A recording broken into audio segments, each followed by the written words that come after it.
than 1,000 Israelis and Palestinians killed, thousands still missing.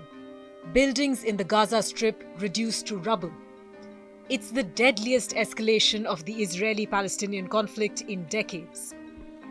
On the 7th of October, Hamas fighters launched a surprise air, land and sea offensive. 5,000 rockets rained down on Israel from Gaza starting from 6:30 in the morning. And this was a cover for Hamas fighters who cut barbed wire fences and used boats and paragliders to breach Israeli territory. Hamas claimed it launched Operation Al-Aqsa Flood to put an end to Israel's crimes of occupation. The assault prompted Israel to declare a state of war and pummel Gaza with airstrikes that have only been intensifying.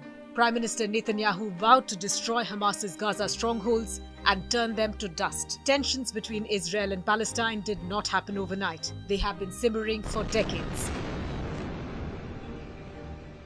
The Israel-Palestine conflict began when Britain took control of Palestine after the Ottoman Empire was defeated in World War I.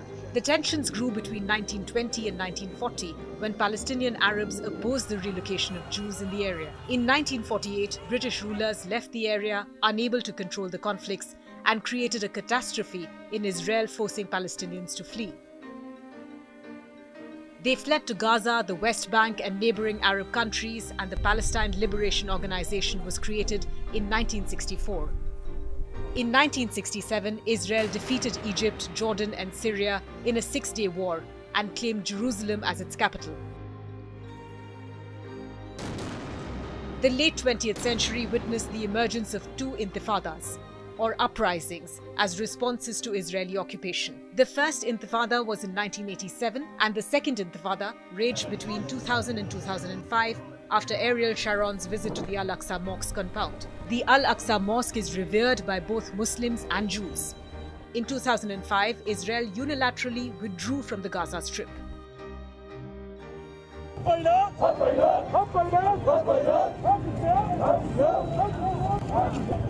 Hamas stands for the Islamic Resistance Movement and is a Palestinian political and military organization established in 1987 during the First Intifada.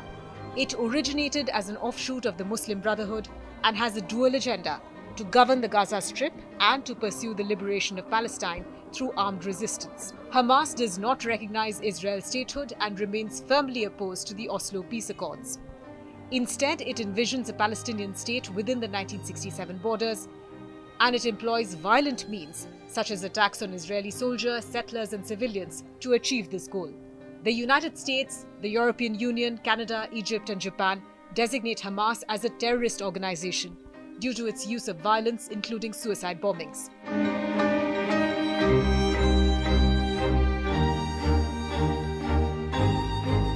But the date chosen by Hamas was just a day after the Yom Kippur War was started 50 years ago. The aim was to recapture territory taken by Israel during a brief conflict in 1967. Hamas has called on its fighters in the West Bank and the Arab and Islamic worlds to join the battle against Israel.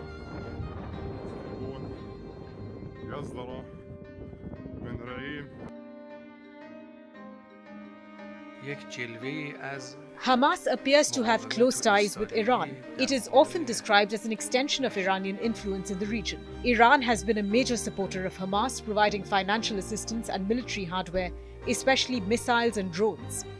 Iranian leaders, including Ayatollah Khamenei, have publicly expressed support for Hamas and its attacks against Israel. Hezbollah, another militant group linked to Iran, has been involved in the conflict. The group launched attacks in support of Hamas and opposed any normalization of relations between Israel and Arab states, particularly Saudi Arabia. What's clear is that war has returned to the Middle East. Israel's heightened airstrikes have triggered a humanitarian crisis in Gaza, with many people struggling to access basic necessities such as food and water. Palestinians in Gaza and the West Bank claim they are suffering due to Israeli actions such as blockade of Gaza, the construction of the West Bank barrier, and the destruction of Palestinian homes.